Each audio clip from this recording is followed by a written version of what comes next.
Welcome back, everyone, to this explainer. Today, we're immersing ourselves in one of the absolute turning points in human history. We're heading back to Shawwal in the third year of Hijra, right onto the slopes of Mount Uhud, just outside Medina. Now, you know history isn't just a record of swords clashing. It's this incredibly profound showcase of human resolve, the undeniable strength of faith, and, honestly, the incredibly heavy price of distraction. Following the defeat at Badr, a Quraysh army of 3,000 had marched on Medina, just absolutely burning with vengeance.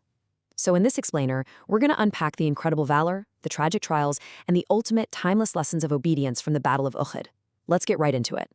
So what actually happens when a single moment of worldly destruction completely shatters a secured victory? It's a pretty chilling thought, isn't it? See, as the battle kicked off, the Muslim warriors, led by these figures of immense, legendary bravery like Hazrat Ali, Hazrat Hamza, and Hazrat Zubair, they fought with such intensity that the opposing forces literally began to retreat. The enemy was fleeing. The spoils of war were just scattered all across the battlefield. And victory? Well, it seemed completely 100% secured. But as we're about to see, the tide of history can turn in the absolute blink of an eye, all because of one tragic miscalculation. Section 1. The Flanking Counterattack. A Fatal Miscalculation at Mount Ramah.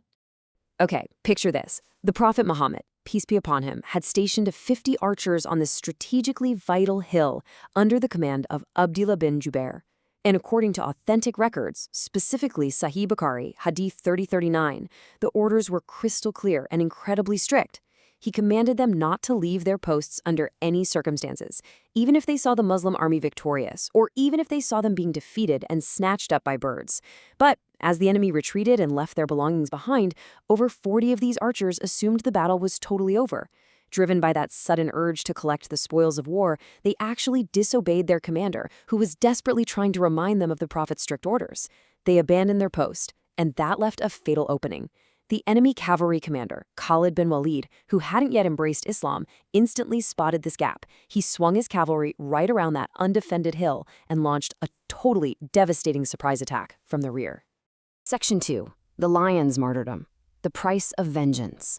This sudden flank attack, it completely flipped the battlefield. That initial victory just dissolved into absolute chaos and panic.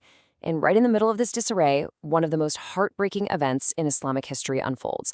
Enter Washi bin Harb. He was an Abyssinian slave, widely known for his absolutely unmatched skill with a spear. But he wasn't there to fight the army as a regular soldier. He was on a premeditated, singular mission. Hind bint Uthba, seeking revenge for her father and uncle who died at Badr, had hired Washi. The bounty was massive. If he could assassinate the Prophet's uncle, Hazrat Hamza, he would get his freedom and lavish rewards. So Washi was just lying in wait, eyes locked onto his specific target. In the heat of that chaotic counterattack, Washi finally found his opening. From his hidden vantage point, he threw his poisoned spear with full force. It struck Hazrat Hamza, piercing straight through him.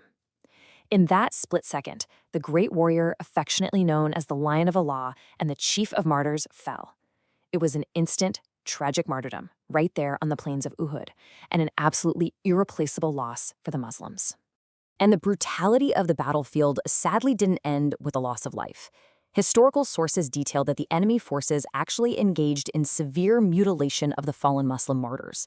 Hind bint Uthba, just completely blinded by vengeance, sought out the body of Hazrat Hamza. In a truly gruesome act recorded by history, she extracted his liver and actually attempted to chew it. But unable to swallow it, she spat it out. Now, we're reporting these stark historical facts impartially, just to illustrate the intense, raw hatred the Quraysh harbored at that specific time and the extreme trials those early Muslims were forced to endure. Section 3. Chaos and False Rumors. The Darkest Hour. Just when it seemed like the situation literally couldn't get any worse, a completely new weapon was unleashed: psychological warfare. Suddenly, a shout echoes across the battlefield. Muhammad has been killed! It was a false rumor, deliberately spread by the enemy to break their spirit. But imagine the sheer shock value of hearing those words. For the ordinary companions out there fighting for their lives, hearing that their beloved prophet was dead was a crushing, paralyzing blow. Morale completely shattered, and a deep despair gripped the ranks. Section 4. The Prophet's Trial. Blood on the Slopes of Uhud. But here's the thing. The Prophet Muhammad, peace be upon him, was not dead. He was, however, in grave danger. As that rumor spread, a small, fiercely loyal group of companions basically formed a human shield around him, fighting off the relentless enemy onslaught. And the physical toll on the Prophet during this defense was incredibly severe. Historical records document that his teeth were broken, his blessed face was severely cut and wounded, and blood was flowing freely from his forehead. He stood right in the absolute thick of the danger, enduring immense physical pain alongside his companions. And there's a moment here that brilliantly captures the emotional weight of this trial. According to Sahih Muslim, Hadith 1791, as the Prophet was bleeding, he uttered these words, "How can a people succeed who bloodied the face of their Prophet while he calls them to Allah?" I mean, you can literally hear the deep human sorrow in that statement. A prophet bleeding at the hands of the very people he is trying to guide toward salvation. But right on the heels of that profound human sorrow comes an incredible divine correction. A verse is revealed in Surah Ali Imran, where Allah gently reprimands the Prophet, stating, "Not for you is the decision whether he should forgive them or punish them." This is absolutely crucial. It shows that even in the absolute depths of physical pain and emotional betrayal, ultimate authority and judgment belong to Allah alone. It perfectly balances the reality of human trial with divine law. Section 5, Aftermath and the Fallen, the Cost of Disobedience. As the battle finally dragged to a close and evening shadows stretched across the plains of Uhud, the survivors had to face the devastating reality of what had just happened. 70. That was the staggering toll of the day. 70 companions had attained martyrdom, including the great Hazrat Hamza. The exhausted, grieving Muslim army began the incredibly sorrowful task of tending to their wounded and burying their dead right there in the dust. The sorrow hanging over Medina that night was truly immense.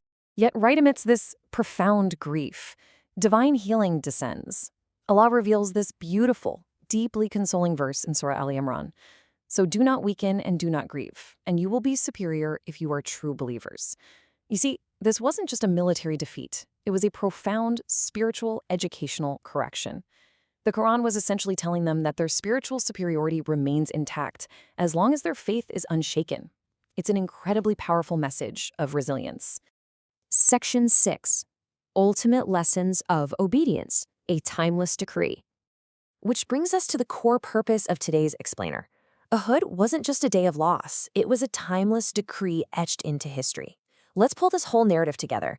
First, we clearly see the catastrophic cost of disobeying a direct command from the Prophet. That single fracture in discipline changed literally everything. Second, it highlights the lethal trap of prioritizing worldly desires, those fleeting spoils of war, over spiritual duty. And finally, Uhud teaches us that true success is never just about sheer numbers or early momentum. It fundamentally relies on steadfastness, unwavering obedience, and absolute sincerity of intention. So I want to leave you with this final provocative thought. Will we learn the lessons of Uhud in our own lives? When we find ourselves stationed at our own Mount Rumat, are we going to hold our ground? Or are we going to chase the fleeting spoils of this world? It's a question that echoes right through time to us today. If you found this dive into history helpful and want to explore more profound narratives, please hit that subscribe button for animated Quranic tales. Keep learning, stay focused, and I'll catch you in the next explainer.